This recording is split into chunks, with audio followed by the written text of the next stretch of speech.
छत्तीसगढ़ सरकार की मंत्रिमंडलीय समिति की जो रिपोर्ट आ रही है, 1,25,000 टन वो धान खरीदेंगे। 1,25,00,000 टन धान खरीदेंगे। केंद्र सरकार 46 लाख टन धान चावल यदि उपार्जन करती है एफसीआई के माध्यम से, तो उतने चावल देने के लिए ये धान पर्याप्त नहीं है। उनको कम से कम 1,29,000 टन धान खरीदना पड़ेगा। अब दूसरा प्रश्न ये है कि लगभग 14 लाख टन चावल छत्तीसगढ़ के पीडीएस के लिए हो चाहिए। उसको कहां से ये सरकार प्रतिपूर्ति करेगी? और क्या उतना धान उत्पादित होता है छत्तीसगढ़ में? यदि दोनों को जोड़ दिया जाए, 26 और 14, 86 और 14 लगभग 1 करोड़ मीट्रिक लाख टन होता है, तो उतना धान छत्तीसगढ़ में पैदा नहीं होता। यदि केंद्र सरकार मदद नहीं करती, छत्तीसगढ़ का चावल उपार्जन नहीं करती, तो ये 7 जन्म में भूपेश बघेल की सरकार धान नहीं खरीद सकती थी। अब दूसरी बात, इन्होंने मंडी टैक्स बढ़ा दिया। मंडी टैक्स क्यों बढ़ाया? 2.5% से 5% छत्तीसगढ़ के हितों के विपरीत जाकर किया। इनके घोषणा पत्र में 2.5 रुपये को और कम, 2.5% को कम करने का था, 0 करने का था। 5% इसलिए किया कि मंडी टैक्स को भी केंद्र सरकार प्रतिपूर्ति करती है, तो राजस्व मिले करके इन्होंने 5% मंडी टैक्स को कर दिया। अब इसमें कौन सी राजनीति है? अब इससे छत्तीसगढ़ में ट्रेडिंग का व्यवसाय पूरा बैठ गया, लाखों लोगों का रोजगार खत्म हो गया।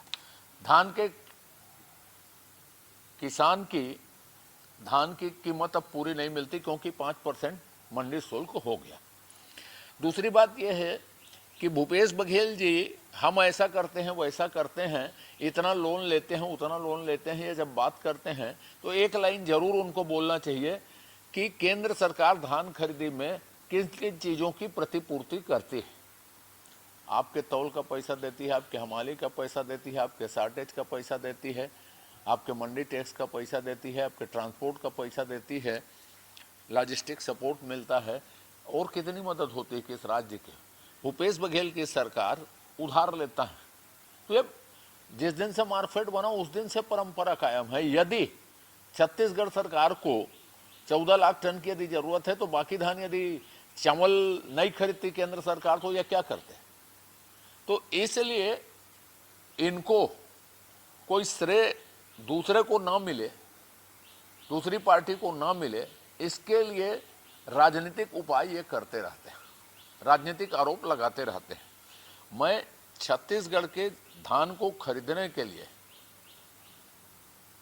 और उसके माध्यम से बनने वाले चावल को खरीदने के लिए माननीय मोदी जी का छत्तीसगढ़ के सभी नागरिकों की ओर से, सभी मतदाताओं की ओर से, सभी बंधुओं की ओर से हार्दिक अभिनंदन करता हूं कि उन्होंने 86 लाख टन चावल खरीदने की अनुमति देकर छत्तीसगढ़ के किसानों के धान को उचित मूल्य दिलाने के लिए एक मजबूत कदम उठाया है। अजय चंद्राकर जी के दिमाग में हमेशा ज्ञान का अजीर्ण होते रहता है। बहस करने की क्या आवश्यकता है? थोड़ा सा अध्ययन ज़्यादा कर लें, अपने दिमाग का चक्षु खोल लें, उन्हें समझ आ जाएगा कि वो भी 15 साल तक सरकार में थे, कभी 107 लाख मीट्रिक टन धान खरीदे, कभी भी 2500 रुपये क्विंटल में धान की खरीदी उन्होंने किया।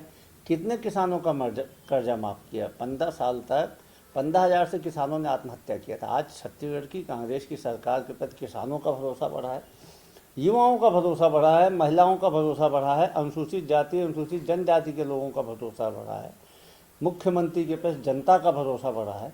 तो ऐसे में भरोसे का सम्मेलन हो रहा है, तो भारतीय जनता पार्टी को पीड़ा होना स्वाभाविक है। विपक्ष में है, अब वो ताली तो नहीं बजाएंगे।